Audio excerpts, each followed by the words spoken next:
Hello there. Welcome to Nana's Classic Stitches channel. If you are new, welcome. And thank you to all my subscribers and returnees and those that have subscribed and keep watching my videos. Thank you so much. Good morning, good afternoon, good evening, wherever you're watching this in the globe. Welcome to Nana's channel again. Now, today, where did I put the pattern? We're going to work on this, but before I start sewing this dress, which is Butterick 6018 style A. Okay, so today I'm going to talk to you about the fabric that I chose for this design, and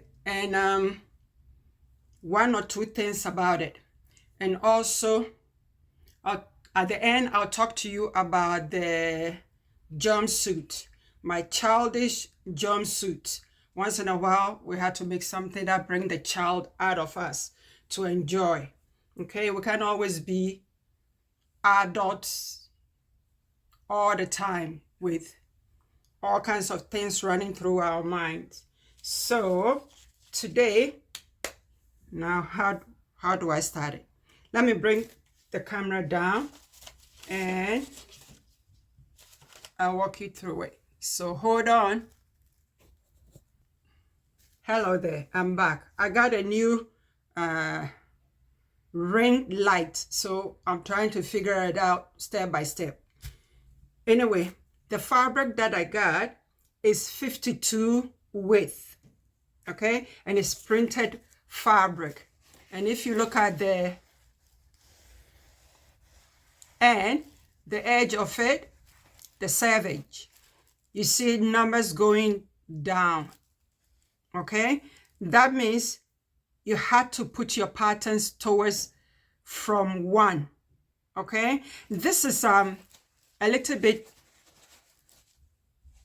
gross, like a tiny bit shiny, and it's printed.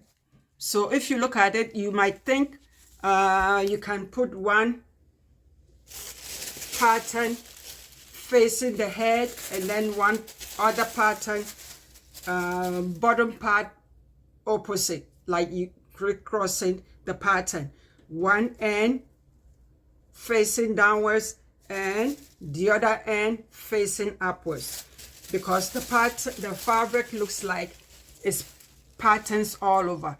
But if you do it that way, when you sew, you see the difference. You see that the patterns, though they're everywhere, but it doesn't look nice. You can tell that one is going up and one is going down. So you have to be careful when you buy your fabric and you have all this. Okay, so that means all your patterns have to face upwards, the number 1. Okay, and then as I keep repeating, you can't put one head up and one head down. Okay, so that's what I was going to talk to you about. And moreover, I've laid my patterns, and as I always say, my table is so small, so I had to do it a bit at a time. So, and I have a couple of things to sort it out on my pattern, so I won't cut it today, and I'm not sewing today. Now,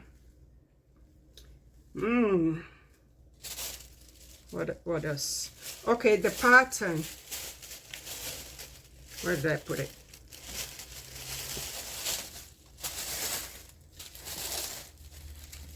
I'm all right. I just had the pattern here a bit ago. Where did I put it? Anyway, I can't find the pattern, so I think I dropped it. Oh, here we go. Now, this is an empire style at the front, and then it goes all the way down lower at the back. So don't forget to take the measurement of the underbust, okay, because this is 50s style, and usually their style fits narrow. So you have to take your measurements and measure the patterns very well before you cut it on your fabric, because as I said, it's a very narrow design. okay, for very slim ladies. And as I said, the beginners also, you can do it. I always say, just take your time, gradual, and do it step by step. Now, last week, let me bring the camera up again, then we'll talk about that. So hold on. Okay, I'm back.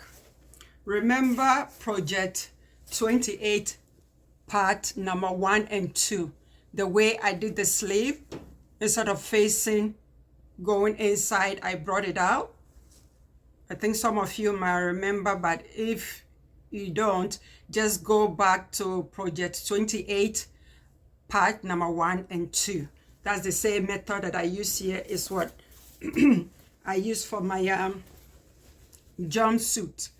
And when it comes to the zipper, if your zipper ends are sticking out, just do hand stitches down, okay?